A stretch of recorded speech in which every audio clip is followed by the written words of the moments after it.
Welcome everyone. Here we have in the previous classes we have seen the formation of male gametophyte and female gametophyte.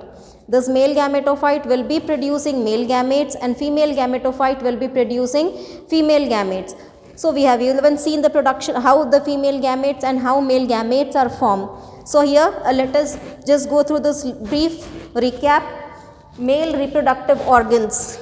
Male reproductive organ, which is nothing but stamen. So the anthers of the stamen, inside this anthers microsporogenesis takes place. Inside the anther, that is pollen sacs will be present. Inside the pollen sacs microsporogenesis will be taking place and it produces male gametophyte. The male gametophyte is nothing but pollen grain. After this microsporogenesis, male gametophyte is formed, which is nothing but pollen grain, and this pollen grain has given rise to male gamete. Male gamete. Now the female reproductive organ, which is nothing but the pistil. The pistil has undergone the process of megasporogenesis, that is inside the ovule. Inside the ovule, megasporangium, megasporogenesis has taken place, which resulted in the formation of female gametophyte. Female gametophyte is nothing but embryo sac. Female gametophyte is nothing but embryo sac, and inside this embryo sac, female gamete, that is egg. Female gamete, that is egg. Male gamete, that is two nuclei, male nuclei are formed. We have seen how this process has taken place in the previous videos. That is, the male reproductive organs has undergone microsporogenesis and it has produced male gametophyte, which is nothing but pollen grain, and the pollen grain produced male gametes. The female gametophyte, that is the embryo sac, has produced female gamete, which is nothing but the egg. So this is the male reproductive organ, that is the stamen. Each stamen, this is the anther, filament. Inside the anther we have this pollen sacs. Inside the pollen sac microgenesis has taken place and these pollen grains have been formed. The pollen grains have been formed, okay, and these are the pollen grains. This is the pollen grain which has been formed by the anther. Now in this female gametophyte, this is the female gametophyte, okay. So now inside this female gametophyte, this is the female reproductive organ. Inside this female reproductive organ, this is the female gametophyte. We have seen, that is embryo sac, how embryo sac has been formed. The cells of nucellus, that is the bigger cell of nucellus, has undergone meiosis and produced tetrad. That tetrad, 3 cells degenerated, 1 cell remaining. 1 cell has produced this embryo sac. 1 cell, that is megaspore, has produced this embryo sac. Now inside this embryo sac, this egg is formed. So this is the female gamete. This is the female gamete and this is the female gametophyte, okay, and this is the male gamete, and here it has produced 2 nuclei. This has divided and produced 2 nuclei. So these are the male gametes. These are the male gametes. So this male gamete as well as this female gamete, both of them are non-motile. This 2 nuclei, male nuclei, and this egg, both of these male and female gametes, both of them are stationary. They cannot move from their places unless by some agency or the aid should be there, so that it will be moving. But unless the aid is there or something is there which will be helping in the moving, these two, this male gamete and the female gamete, both of them are stationary. But after this gamete has formed, the next process will be the fertilization, because gametes will fertilize. The gametes, when they are formed, they will fuse together. They will fuse together. For fusion, both this and this should be closed. For fusion, both this male gamete and female gamete should be closed. But this is also stationary, this is also stationary. This has to be brought here. This male gametes has to be brought here for the process of fertilization.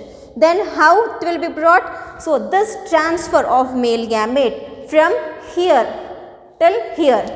This is the pollen grain now. So this transfer of pollen grain from anthers to this stigma.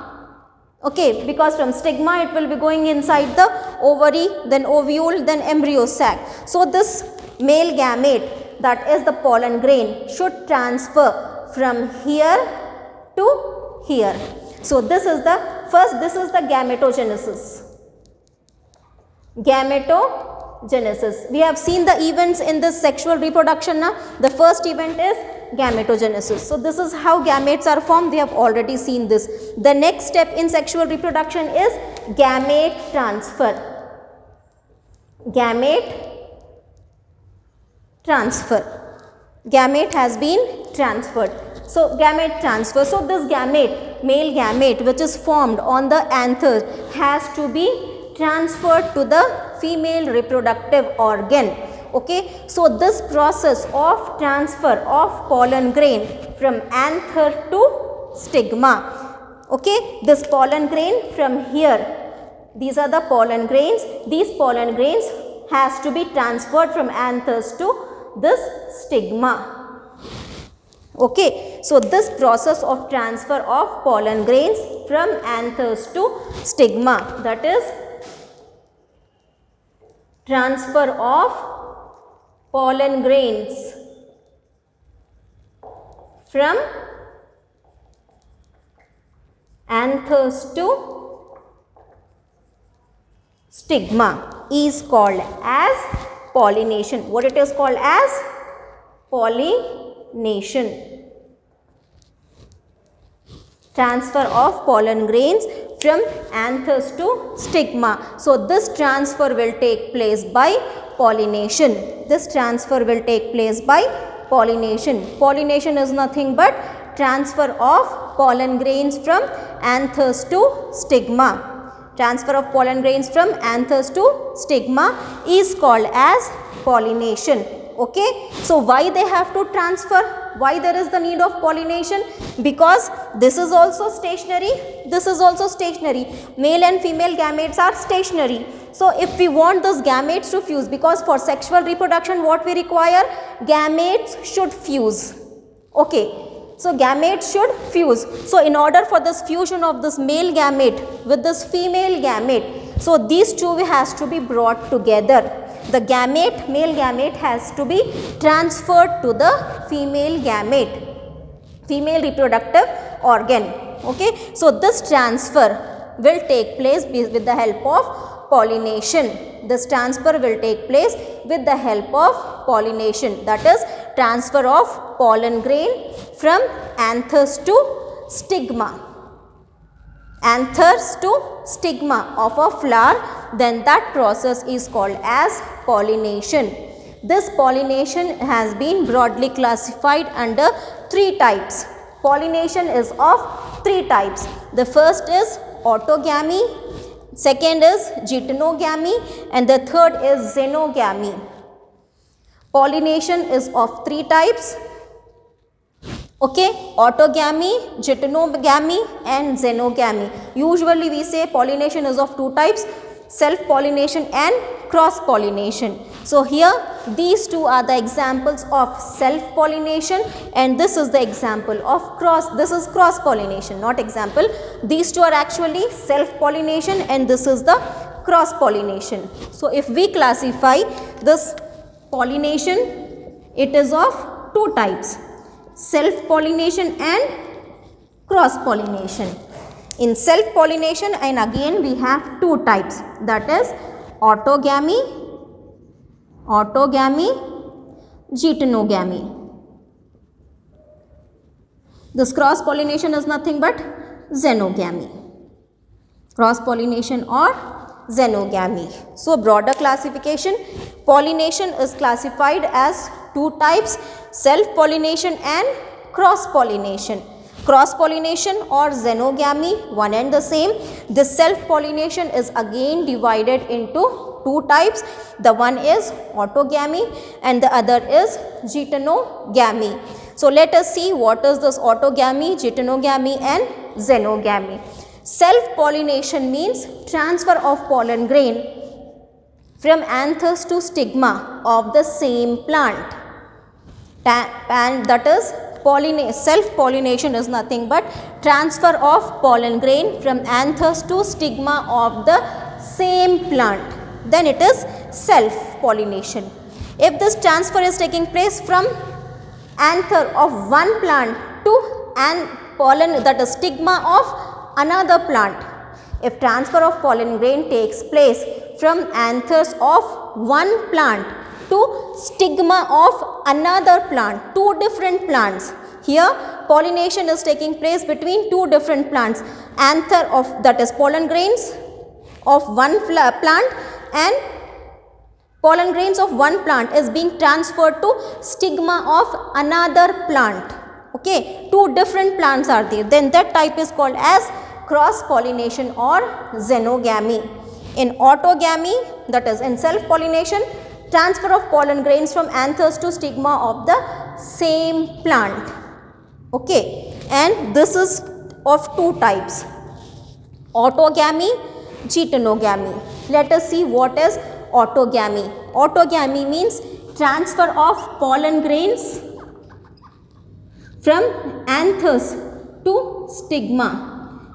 Transfers of pollen grains from to stigma of same flower. Same flower of, that is same flower. For example, if this is a petals, here we have this stamens. Okay, here we have this stamens and here we have this stigma, style and ovary.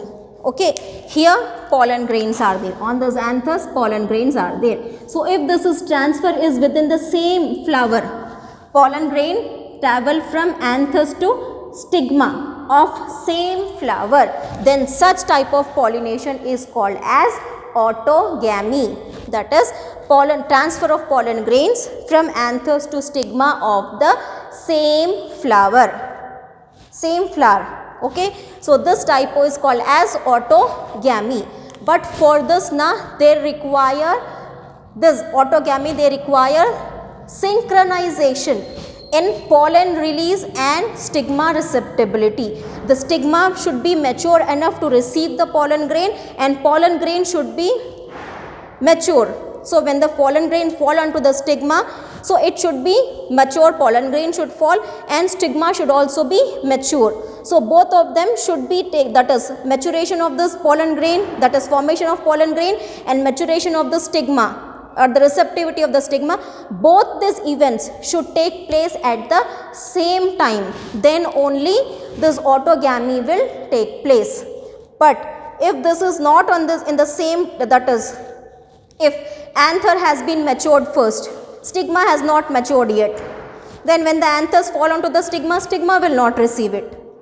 In case if stigma is matured first, pollen grains has not been formed. So stigma will be matured and pollen grains will not form, means pollen will not form on the stigma. So this time also self-pollination, that is autogamy, cannot take place. So for the autogamy to take place, there should be synchronization between pollen release and stigma receptibility. Stigma should mature at the stigma should mature and pollen grains should fall on the stigma at the same time.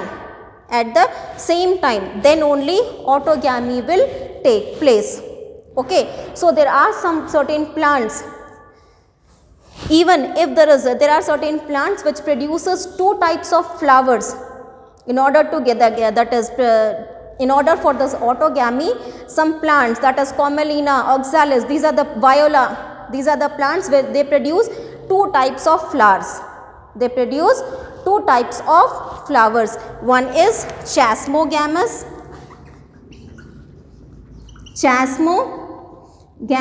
and Cleistogamous. They produce two types of, a single plant will produce two types of flowers. One is Chasmogamous flower, another is Cleistogamous flower. Chasmogamous flowers are the normal flowers where anthers and stigma are exposed. The flower is open, anther and stigma are exposed. So such normal flowers are the Chasmogamous flowers. Okay, but in Cleistogamous flowers na, the anthers and the flower will not be open. The bud will be there, bud is closed inside. For example, this is the bud. Inside the bud, what is there? Anther and stigma, that is male reproductive organ and female reproductive organ is there. So it is closed. Now what happens? Whatever time pollen grain will be released, it will directly fall on the stigma. Those pollen grains will not go anywhere. Whenever the pollen grains are produced, they will be released on the stigma. Even if the stigma is not mature also, pollen grain will fall on the stigma. On the stigma, pollen grain will be present for some time. Till stigma matures, pollen grain will be on the stigma itself. It is not going anywhere because there is no place out. It is closed. The bud is closed. Pollen grain cannot come outside. So pollen grain will be falling on the stigma. Even if the stigma is not mature, pollen grain will wait for the stigma to mature. Then stigma will receive the pollen grain, and after that fertilization take place. So this type of flower are called as Cleistogamous flower, where the androecium and gynoecium, both the male and female reproductive organs, will be enclosed in a bud. Here this is the open flower, and here in this Cleistogamous, bud will be there. The flower will not be open. So some plants will produce two types of flowers. One is Chasmogamous flower and another is Cleistogamous flower. So for that, with the help of this Cleistogamous flower, they will have autogamy. Okay, pollination with the Cleistogamous flower, pollination is by autogamy, that is transfer of pollen grain from anthers to stigma of the same flower. Okay, next is Geitonogamy. In the Geitonogamy, same transfer of pollen grain from anther of one flower to stigma of another flower of same plant. This was in the same flower. For example, this is a plant. On the plant, this is one flower, this is one flower. So the pollen grain which are produced here will be transferred from this flower to this flower. Plant is the same, flower is different.